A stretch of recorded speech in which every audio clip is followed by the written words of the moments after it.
Gandang hapon ulit mga kabarya. May share lang ako sa iyo na naman.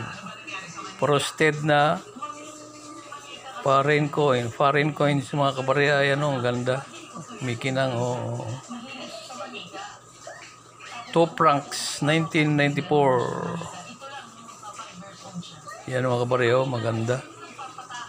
Frosted na frosted. Ayan o. Republic.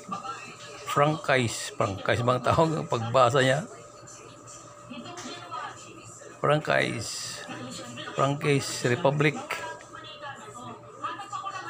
2 francs. Yan mga kabarya. Frost na frost o yan. Salamat mga kabarya. Hanggang sa muli. Maghanap ulit tayo. Ayan, ang ganda. Parang anghel. Salamat. Viewers, likers, sharers, at subscribers. Hanggang sa muli mga kabarya. Ayan, ang ganda pa. Oh, makakapal.